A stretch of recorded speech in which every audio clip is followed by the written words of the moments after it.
Hello, Teacher Kim here, and welcome back to my channel. So, I was asked to go through the portal with you, and I did that in my prior video, which will be linked. Hopefully I can link it above. So you can watch that to go through the whole portal. This is just the practice room to let you know the features that we have. So I'm going to go ahead and log into my account, and I will pull you up onto that screen in just a moment, but let me get to all right, so when we get into this, we go to our training and to our practice room. All right, so we have 3 practice rooms. So the first practice room over here is Tutor Meet practice room. This is the one that is our old classroom that is still uses Flash. Some of the storytelling lessons are in it. This will not be, hopefully they'll be getting rid of the rest of it before too long.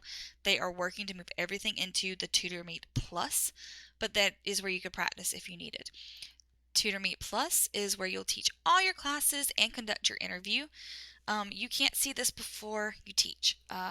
For my candidates that interview with me, I am always in the interview room 10 minutes early, and I ask them to be as well. I unlock the features and let them play around on the screen, drawing and getting used to some of the features before we teach. Since they have to do their demo and they don't have a clue how to do it, it gives them a chance to practice before they have to teach it, just to give them a little more confidence. I don't know about other recruiters and how they handle it. I don't know how other interviewers do it. That's just how I do it.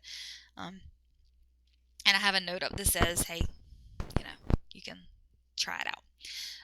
This classroom, the dynamic practice room, is if you do demos, it is the dynamic, the new classroom they're using for demos.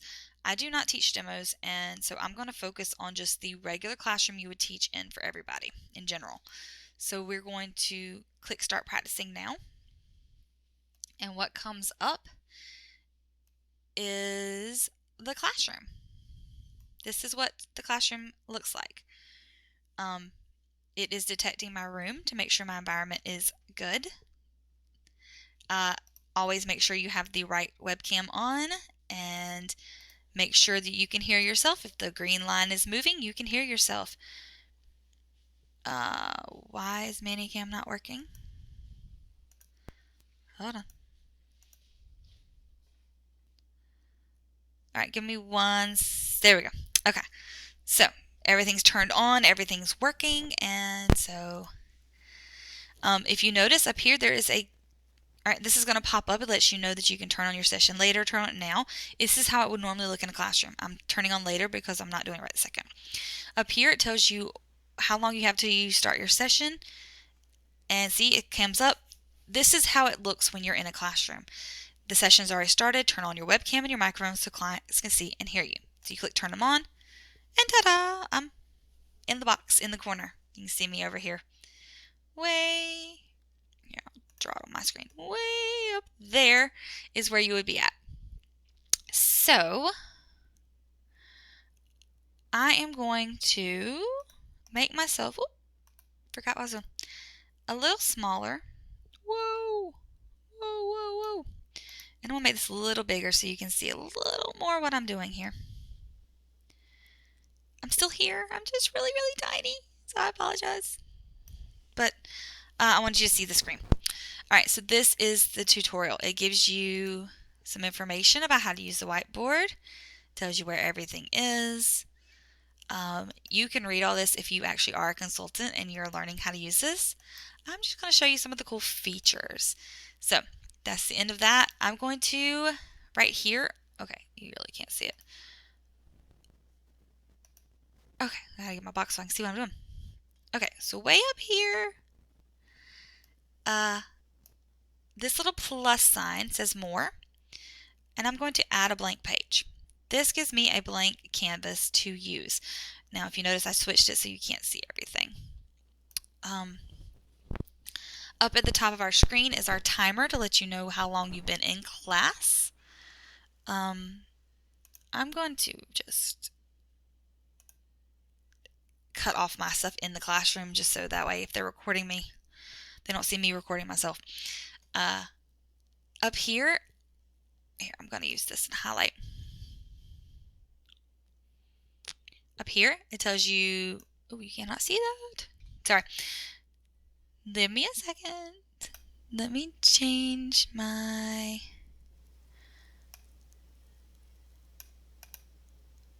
Yeah, that's what I need to do. Hold on. I gotta shift my stuff again. Give me 1 second. Make this more opaque so you can see it. Okay, now this tells you how many pages are in the lesson. It lets you move forward. The arrows obviously move forward and backward. The arrow with the little line beside it, looks like a little line beside it, is to skip from the beginning to the end. Let me get a little darker color, though you can still see. Up here, oh, never mind. You would think I haven't done any of this before. Goodness. Okay. This is your... Oh, my goodness. I give up. Let's just zoom in. How about that? I was going to try to just show you. Okay. Here are your first page, previous page, page numbers, next page, and last page. This is reloading materials. If the materials freeze up, you can reload them. We're just going to do it this way. This is your More button. Again, add an image, add a blank page, search for a photo, or upload your own materials. Search for a photo is neat. When you pull it up, let's say I want a cat, and I search for my cat, and let's say I like this cat. I click Add Image, and now it's on my screen so I can use it to teach. This is great for if you need to extend. You can add a picture. It also is good for if you maybe you finish early, so you can throw up some pictures and y'all can talk about it and make stories up about it. Something like that go for right now. Up here, this is delete the current page. So I added an extra page, so I could delete the extra page. This is not to delete the actual content of the classroom, it's just extra pages. This is disallow page turning. If you are teaching adults and you want them to focus only on the page you're on and not skip around, you can disallow the page turning. It is automatically disallowed in junior clients, not in adult clients. So you can disallow it. This is music. If there is audio, it's going to, instead of no audio file, you'll be able to click it and it's going to come down and have the audio file. And you can play the music for them. This is your zoom. If you want to zoom in closer so you can see it, it does not affect the student. Over here, well, here, let's go up for a second. This is if you need to refresh your whole classroom, maybe that it froze up for a second. This is if you need help and don't remember where something is, and this is to check your tech. It's your languages, your microphone, your webcam, all that. This button is disable the chat box. If you have multiple clients in the classroom and maybe they're typing a lot in Chinese or in another language and you don't understand what they're saying and you think they're saying inappropriate things, you can disable it. Then they can't chat with each other. This is clapping. I don't know if you'll be able to hear it or not, but this is clapping. So it's when they do a good job, yay! And I usually clap with it and it claps. Kids love it. These are stickers and sound effects. So we have, these are fun. They are animated. So good job! And they come up on the kid's screen saying good job, or whichever one. You can do it. Listen, say, look, think, repeat, hi, bye, okay, thank you. These are stickers. You can throw them up on the screen. They even got Santa, so you can see Santa. I'm not pulling all over the screen, but you can put Santa on the screen. Maybe you're doing colors, and so you're trying to teach them colors, so you throw up a few different colors. And you're like, oh, what color is this? Red. What color is this? Black. I use this a lot when I'm teaching a color lesson, but I don't ask them the color. Let's say I have 4 colors on the screen: red, green, blue, and purple. I will pick a picture and say, is this red? Is this blue? Until they just tell me, no, it's purple, or whatever color. It's a great way to extend, and then I also have them name whatever the object is. It's a wonderful way to extend. Parents Love it. But anyway, these are some of the stickers we have. Boy, girl. You can do weather, transportation, fruits. We only have the 2 fruits, but still, it gives you something. We have emotions. You can use emotions. I a lot of times use the smiley faces when you can do it when how are you, and you can put the smiley face and frowny face and get them to pick when they're younger. You can do the smiley face when they do a good job. Lots of things. Sports, so you can put the sports up there, different stickers. We have animals, lots of animals you can see on the screen. We have vehicles. You can use them for colors, for vehicles. There's so many options. And then there's sound effects. Oh, what was that? And you get the idea. You can extend that way. You can say, what does a dog say? You're right. A dog says, "Ruff, ruff," and different sound effects that way. So it's really neat. Lots of options, lots of ways to extend.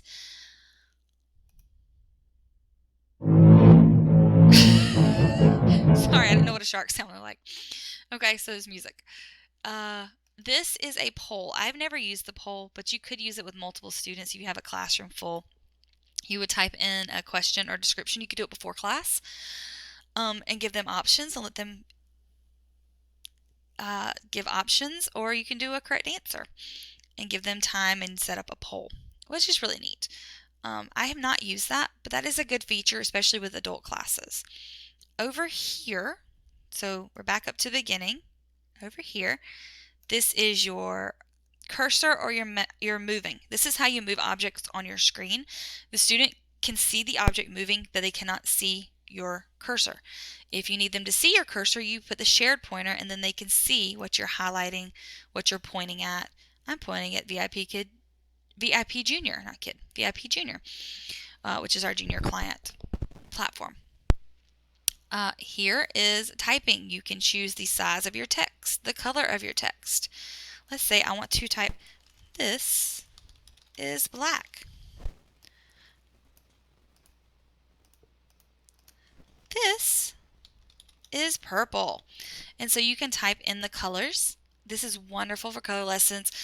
It is great for when you have multiple students. You can give them each a color. I am not that organized to remember who gets what color. I write their names. But this is one way of doing it. Some people are very color oriented. It's a great way to show them something different on the screen. I change the colors a lot when I'm doing definitions of words. Each word gets its own color and definition. Helps them to see it. You can draw. I'm going to make my screen just a tiny bit bigger so you can see a little more. But you can draw. I am not good at drawing with my mouse, but I can use my finger. So I can draw on my screen. I just undid. This is undo. I just undoes what you just did. You can highlight.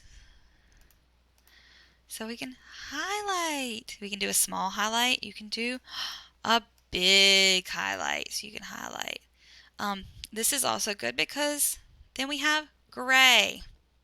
The only color we do not have is brown, which is annoying, but we don't have brown. You can draw a line. You can use an arrow. Maybe you want a really big arrow to point. You can use an arrow. You can do a dotted line. If you're trying to draw attention to something, maybe you do a dotted line.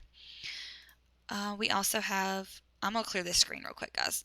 So we also have shapes. Circle. Which is great. You can teach shapes. You can draw attention to something on your screen. You can also fill in the shape.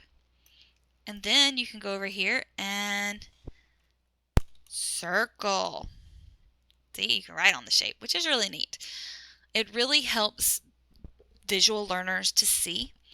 The students will have access to the shape. If you give them access, they'll have access to the shapes. They'll have access to the pen, the writing. They don't have access to everything. They obviously don't have the stickers and all. But they do have access to some of this.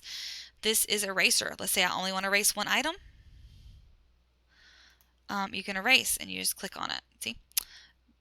This is if I want to clear my whole screen, it's going to ask me, do you want to get rid of all the notes on this page? And then undo and redo. Redo does not work when you've gotten rid of all the notes. but this is great options on this. Keep in mind when you're teaching with iTutorGroup that they expect you to have notes on the screen. You can get docked if you do not have enough notes.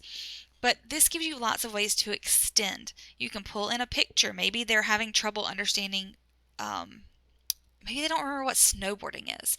Instead of, if you don't have Manicam or picture or a snowboard with you, who has one laying around, you can pull it on the screen, show them it, and it clicks. So there's lots of options that you can pull in, lots of ways to engage your students through the classroom, and it is wonderful because, again, it's very engaging. When class is over, you just end your session. Make sure you obviously say your goodbyes, end your session, and you're done. You go back and, like I said in the other video, fill out your progress report. But there's lots of options, and again, the practice room is available for you to use and practice with as much as you want before you teach. It is wonderful that we have that option. Not all companies have an option to practice. So I do love that iTutor has that option for us available. We can practice anytime we want, as much as we want, to feel comfortable and confident in the room. You want to, on your very first class and every class after, go in with confidence. So a great way to do that is to have practice ahead of time and know what you're doing. All right, that is the practice room. That is what our classroom looks like. If you are interested in iTutor and you're trying to figure out, what's it going to look like? I'm a little nervous. There you go. If you have questions, let me know in the comments below. If there's something else you want to see from iTutor, from VIPKid, from any of the companies, please let me know. I am happy to make videos and show you. That said, I will see you next time. Bye.